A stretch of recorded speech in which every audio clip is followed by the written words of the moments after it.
Cass is ready, Grubby is ready, and we just need the admin to start this game. Cass versus Grubby. That's quite the matchup, isn't it? It is the matchup, and this is like Grubby's best matchup in my opinion. So this is his chance to shine. And against Cass though, Cass, well, what can I say? It's Cass. He's like the best Terran in Europe, so this is going to be hard for both players, I think. So it's going to be a definitely clash of extremely good players. Yep, you don't generally have the nickname the Destroyer unless you've done something very, very bad. And it's not a fluffy nickname, and it's certainly not ironic in any way. Ladies and gentlemen, I bring you Grubby right here. He is in the green trunks. He is playing Protoss to the north of the Terminus Reef versus his opponent. It's the one and only Cass. He is in the yellow trunks, and he is playing Terran to the east. And while we got some downtime now, I suppose we should look at the results from the rest of these groups that are playing simultaneously. Obviously, we had Happy going 2-1 versus Adele Scott. We did. And then behind this game, we had Grubby actually taking out Lelouch 2-0, which is quite a big That's result, quite the upset, actually. Lelouch is a very, very strong player. There's no question about that. And Grubby looking to be really on form then, so probably gaining a ton of confidence going into this matchup. Indeed. And in the other group, Show went 2-0 versus TLO. Cass went 2-1 versus Wellmew. Stefano 2-1 versus Biggs, and Braddock went 2-0 versus Satini. That's pretty impressive. Expected results, really. To be honest. It's still a pretty impressive result for Braddock to go 2-0 against Satini. Satini's been playing really well lately, so that is interesting. I think, as you said, the whole Grubby matchup has been very, very good, especially in his favor. Taking out Lelouch is a big deal, so there you go. We'll see how well he does. And well, Cassandra was saying before, Grubby's been dreaming about StarCraft 2 recently, so... has he been talking about StarCraft 2 in his sleep by any chance? Apparently, maybe. Indeed. And that's a sign that somebody's playing a lot, because it's actually imprinted in the brain. You're analyzing the thoughts throughout the day, so that's a good sign. And going 2-0 in your first game against Lelouch, a great Zerg player, I don't know, man. He's looking pretty good. Will he continue that streak against Cass, though? Cass, fantastic player. And we have seen one gate so far. The gas has been added on now for Grubby. And well, Cass space. He's got the gas after the barracks here. And I expect both players to kind of expand fast. Usually, one gate gas expansion here is pretty standard, especially on a big map like Terminus 2. Oh, yes. Scouting around and seeing what he can see. Empire Cass on the way. It'll take us some time to get over there, admittedly. Cybercore going down for Grubby. Absolutely 110% standard opening. Nothing unusual about that whatsoever until, of course, you add the second gas, and that's where things start to get interesting. Yeah, I mean, it can still be a fast expand build. You might just want to take it a little safer, get more sentries out and expand that way. Just delay it a little bit, but be more safe versus any 2 racks pressure and so on. Or, as you said, it can still be interesting. And he can throw down an early Twilight Council, maybe a Stargate, and so on. So we'll have to see what that does. It could be a Stargate. I mean, the way the pylon is situated, it's pointing in the direction of Cass, but we'll have to see what he's going to do from here. Yeah, and remember, folks, when it comes to pros placement of pylons, it's always there for a reason. Why would you put it there if not for some particular reason? In the meantime, this is going to be a Reaper fast expand build right here from Cass. I really like Reaper builds. I really, really do. Reapers are absolutely fantastic, and you can do all sorts of great things with them. They're great for scouting, they're great for harassment, they're great for holding Zelnaga watchtowers and just general map control.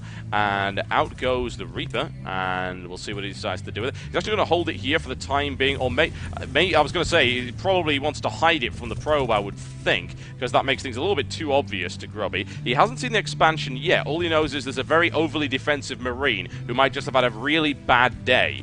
So one way or the other, Cass looking for a way to use this Reaper in a useful manner, and there's the expansion from Grubby. Grubby has to pause for a second, but I mean, I'm looking at his vision now, and he hasn't scouted anything that Cass has done so far. Though he can guess and gamble a little bit, but in reality, he has no idea what's going on. So he has to find out soon, and that's the hard part, especially when playing on Terminus. You literally don't know what's going on. So after this expansion, as we can see in the production tower, the Nexus has started now on the natural for Grubby, and he has gone very gas intensive, so we can already see 160 built up. And the game is going to continue. Cass resumes the game, and he's going to have a lot of sentries to be able to defend. The thing is, with sentries, Reapers are pretty good against them, so they can take it down one-on-one. But he is going to go into the main base now and get some pro kills. Yep, and indeed, why not? Forcing a massive pull from Grubby right there, who does not get the surround. Cass has some really great micro, but it was then nailed down with the sentry to assist. But that did force a big pull off the line. I'm not entirely convinced that that was necessarily worthwhile, since he didn't get a full scout of the base there. And the Stalker does run into a Marauder. Is going to have to run away because it hurts when a Marauder hits you. Oh, yes. Luckily, it doesn't have concussive shells, and because it doesn't have concussive shells, I'm pretty sure that Grubby now knows that it is a faster expansion build with that Reaper, and he's adding on 4 gateways now to this, and actually in total 5 gateways, 6 gateways. Very early 6-gate well, pressure. yeah. Extremely early. When you start your 6 gateways before your expansion has finished, yeah, that's really, really aggressive. And that might not be a bad idea against Cass, who is actually aggressive himself. And Cass is certainly not prepared to deal with 6-gate look pressure at that yet. 6 scan by Cass. Actually scans and sees every single gateway. And what does Grubby do now? I mean, he's got a couple of choices. He can cancel those 2 back gateways, but it's too late now because they're just getting further and further near completion. But wow, what an amazing scan there. Sees everything. The pylon has gone down, and Grubby's going to do this no matter what. But he's going to run into 3 bunkers though. It's going to be a little bit difficult though. Stim hasn't started. The problem with this though is it's going to be very sentry heavy here. So he's going to be able to force field very well around this. And there's a lot of Marauders here. They're going to have to try to target fire as much as possible. But I'm going to have to see how good these force fields are because these SCVs are not going to be able to repair these bunkers. No, if the force fields go down, they'll be able to shut that down without any problems whatsoever, keep the SCVs away. There's the proxy pylon that all of this pressure is going to start coming from. As I said, very sentry heavy, which is not going to be that much use against Marauders, but it will be able to deny the repairs. And I have to wonder if Grubby actually did see the scan. It's a possibility he was looking at his natural at the time, but that's his no, build. I That's don't what think he's he gonna does. pull off Yeah, the execution. I mean, he knows that this is an expansion. Weirdly enough, you look at Grubby's vision, he doesn't see anything. But because the Marauder, because that Marine, he knows, and the Reaper, of course, he knows what's going on. Smart play from Cass. Throws down 3 force supply depots in front of these bunkers really good to deny, basically to soak up damage as well. Sorry, but he's going very, very Marine heavy right now. Great thing to do against this. And there goes an aggressive pylon as well. Kidding. From Grubby. Very aggressive. Castle will try to shut that down almost immediately, and those supply depots are really useful against, say, Zealots as well, that are going to have a lot of difficulty getting in close. Whatever the case, there's the force field. He takes down 1 Marauder in the process, using 2 force fields to do it, but he's not exactly short on force fields. He's got plenty of those, and he's now looking for a way to completely bypass this bunker line, and therein lies the problem with the new version of Terminus. There are those destructible rocks, and Cass actually doesn't see this at all. No, he knows it's coming, but he's actually needs to send out an SCV to realize this attack could come around the back. He can force field in between the ramp and the mineral field and actually go behind the entire SCV line, and that could be so beneficial. And actually, he's just going to go from the front here. That is a really interesting idea, and isn't going to work by the looks of it unless he can apply some real pressure right now. And he doesn't really have the firepower because, as I say, he's got a lot of sentries. Why he didn't just bypass the entire bunker line when he had that option, I will never know. Well, he was sent in the Zealots first, hoping that Cass would go back to try to defend the SCVs, but instead he just pulls off the SCVs, and this attack continues, but it looks like Grubby will swing around this side. And there are so many units now. I'm looking at a unit tab, 41 SCVs versus 39 probes. Grubby has started building probes again, added on the robotics facility, so he is not all in at this any moment now. Yep, there we go. He tries to cut them down the middle. However, Cass is still able to get really good fire. He's got the range. Grubby backs off just slightly to make sure that doesn't happen anymore. This attack is being very well defended, honestly, and Grubby is not really getting anywhere. Yeah, I mean, he is causing a lot of stims here. He's killing SCVs, so 41 probes versus 34 SCVs. So Grubby's not looking too bad at the moment. The robotics facility's up. He can very easily throw down a robotics bay pretty much instantly now. He's got the 4 gases up. He's mining a lot of gas, and that's going to be his transition here. And that's looking pretty good against Cass, though. He's only just now switching over the starport with the factory, and he has to build medivacs first. I don't know if he's going to build 2 or 4 and then go to Vikings. I guess it depends on what he scouts right now, because aside from that initial scan, he doesn't see anything. Oh yes, Twilight Council it shall be, the Forge to add on to that one. And looking at the units lost, we actually saw that, in fact, Cass took slightly more damage than Grubby there. So that is quite interesting. The pylon will go down, needless to say, and Grubby will have to rebuild that elsewhere. But aside from that, Cass held it fairly well. He's getting his SCV count back up. The mules helped to keep him up in the meantime, and he has now taken his 3rd. Admittedly, he's now going to have to create some defenses in this area right here because the destructible rocks are already completely gone. It'll be interesting to see what he managed to do there. And Grubby now supply blocks, but he does have a pylon on the way up, so that's immediately alleviated. And Cass is just going to have to hold back for a while. He doesn't have the forces to deal with this. And here's the thing, Cass is really big into drop play and Marine Marauder Medivac, which is, of course, very vulnerable to Grubby's Psystorms. And 2 drops on the way, though. The Observer spots them, and already we have Stalkers in position by here for Grubby, and this is going to be huge if he denies this drop. We'll see if he does. Grubby goes in the wrong direction, in fact, but he's able to stop the drop, and that, I think, is the main thing. He can't take out the medevac, but he prevents this for the time being, and as you said, that drop was really critical to Cass really getting back into it in terms of making sure that his opponent had less economy than he did. That has now not happened, and Grubby keeps the lead. And we are transitioning over into Zealot Charge, actually, and the +1 armor has begun. Whoa. And, that's a big drop. Yeah, big drop coming in. Where's that Observer gone? It's still on the edge of the ramp, and Grubby still has units in position. He understands the threat coming from here. So as long as he can get some initial shots off, though, he doesn't want to try and bait them in like last time, because there are too many units this time, and they will land. And look, Cass is pushed through the middle. You can see exactly what's happening here. Yeah, it's deliberately designed to try and draw Grubby out. He has passed an Observer, so he's waiting for Grubby to try and respond. Grubby's smart, though. He's not responded to it just yet. He hasn't moved his units out of position. He knows there's a threat of medevac drops. Those units haven't actually moved at all, and there's a big feedback. I perhaps would have liked to have seen a Psystorm, actually, once those things drop down, but never mind. That drop is currently denied. That medevac is really close to going down. He has to watch out for that. And this engagement is going to get completely cleaned up by Grubby, I would imagine. He certainly has the firepower for it. Yeah, a little bit of slip up with the force fields initial ones, letting a few units escape, but with Zealot Charge, they're not going to escape for too long. An excellent play from Grubby, and that's always been one of his traits, actually. He's a very, very smart player. Oh, yeah, absolutely. He wasn't baited into that at all. He was ready to deny it. And now, of course, he's retreating at just the right time. He doesn't want to be caught by this large force in the center. And Grubby's still ahead right now. And currently sitting on 68 pros to 58 and 3 fully functional bases apiece. And we do have Storm now being researched for these High Templar. That'll be why he didn't drop it then. And as well as the +1 attack has been begun now. And that's interesting. Decided to go for the +1 attack rather than +2 armor. And he's adding on a bunch more gateways now as that third base gets up and running. Add production equal to his economy. And over in Cass's base we do have more barracks, and ghosts have already been begun. The Mobius Rector has been completed. He's upgrading personal cloaking for the ghosts, so we can get in there, get some sick MPs off. But already we do have some Archons out from Grubby. Wonderful, lovely Archons, ladies and gentlemen. Yes, they've come really into the fore over the last couple of months. Very popular unit now. Here's the big rollout from Grubby, and he is going to run past the elusive scouting factory as well as this Zelnaga watchtower right here, and he is going to run right into this drop. Cass is going to lose that. Oh, there it goes. That's 4 Marauders gone, and Cass cannot be happy about that at all. Really nice play from Grubby, and as we mentioned, you know, even despite Cass being a fantastic player, Grubby is pretty damn good in PvT right now. So, yeah, he is. And he's moving out now. Excuse me.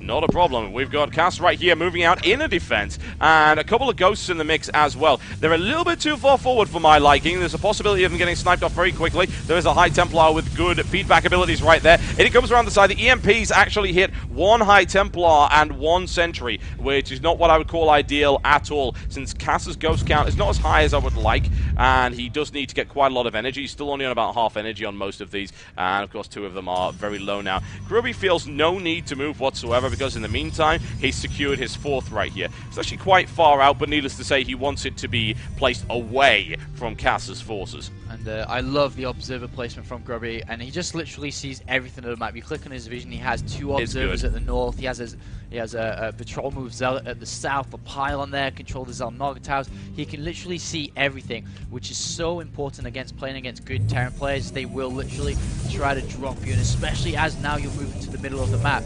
Your back base is kind of vulnerable, and he already has cannons there. He has a High Templar with 3 feedbacks available, so he's looking quite healthy here. Yep, he only wants to engage on his terms. Bit of a missed Psystorm right there, but it effectively zoned his opponent, forced Cass to move backwards, and then goes in with a Blink Stalker play, which is really interesting because he was trying to snipe off some ghosts, and he takes 2 with the feedback right there, and loses a couple of Stalkers in trade, which to me seems fairly reasonable. Whoopsie daisy with those force fields, but I love that play by Grubby, blinking down onto the Zelnaga tower, gaining vision for the High Templar, then sniping off those. And look at this reinforcements from the back as well now. Grubby has so much map control right now. He has to be careful though, because the Zelnaga tower right in front of Cass's nose sees these units. Oh yeah, I'm keeping an eye on that warp prism that I saw. That's a big storm, and a good shot as well. Does some good damage with it. Grubby warping in repeated units here. There is a warp prism moving in as well, and Cass's base is actually really vulnerable to this. We've got a small force now moving to intercept it. Will he be able to take down the warp prism before it deploys? He actually escapes. Oh, he stops, and there we go, he's gone. And in the meantime, a massive engagement right here. Big storms going off, but big EMPs in response, and several High Templar taken out immediately, and Cass now with a full stim right into Grubby's force, and Grubby really doesn't want to do that, but he has no choice because, of course, Cass's force is in the middle of him and his base, and Grubby's getting completely annihilated. Grubby was trying to follow that warp prism and then got caught off by God. These units just completely in the middle of nowhere now, and Cass, with the superior engagement here, is looking to throw Grubby back down. And he might be able to do it. He can certainly take a few production buildings out for free right here. He doesn't really need to worry about that one little bit. There's one gateway down, and now he can go for the third and the mineral line, and he can easily melt those cannons in a couple of seconds. Nice economic damage being done right here by Cass, and Grubby being caught out of position, which is, of course, always a big risk on a very large map like this. Huge warp in, there's the storm, and he looks to clean it up. He eats a couple of EMPs in the process, but he doesn't have to worry too much about that. And there are also DTs in the mix, which Cass has not dealt with properly yet.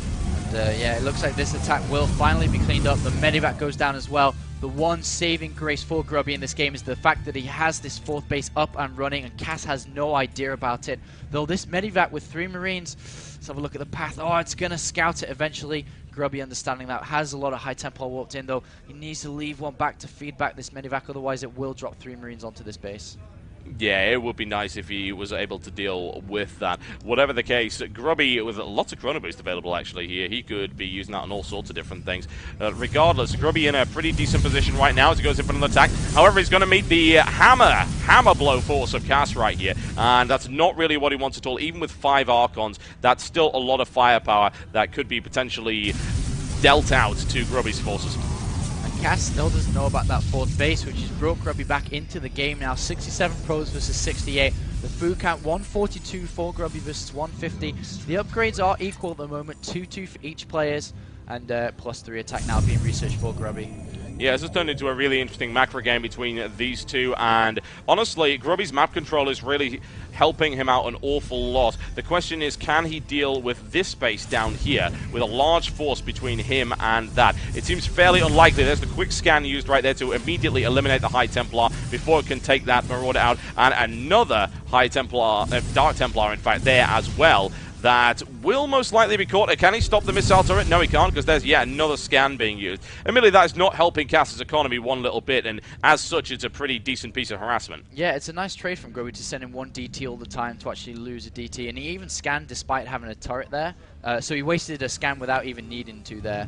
And it looks like Grubby is getting ready to get all his army. 162 food now. He's getting +3 attack. We'll need to wait for that really before he wants to engage now, as the kind of arc and potential engagement possibilities that Cass has here can just be a lot superior than Grubby.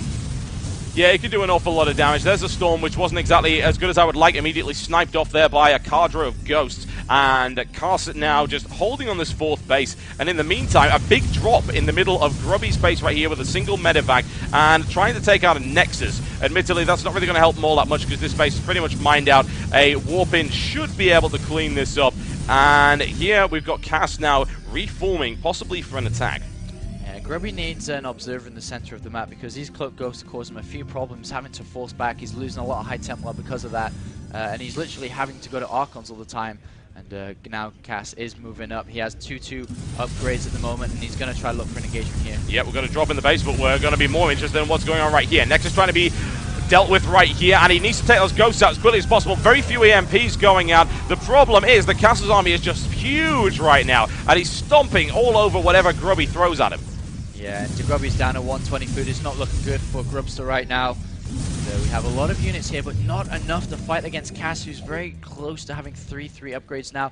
And that drop finally taken care of in the main base for Grubby. But now, once again, Cass in the middle of all these bases. And he has to be careful because Grubby does have a lot of production. He can get a lot of units out, but I'm not sure if he will be able to get enough. Grubby has lost an awful lot. Cass has actually got really, really efficient, which is what tends to happen when he has these big force of Marine Marauder medevac with a lot of upgrades. Very difficult to kill, but that's a massive storms right there as Grubby tears through the right flank. Another storm going off, but Cass easily maneuvers out of it, and a lot of Grubby's defenses are falling apart to the point where I don't even know if he's got what he needs to hold the rest of this now. I mean, +3 attack has finished for Grubby, but he's trying to just savor the few minutes left, warp in some DTs and High Templar to try and take care of this, but at the same time, another large attack with a lot of SUVs are being forced on. Oh yeah, he's just throwing it in. GG, ladies and gentlemen, there you go. And the first game of this best of 3 series goes to the one and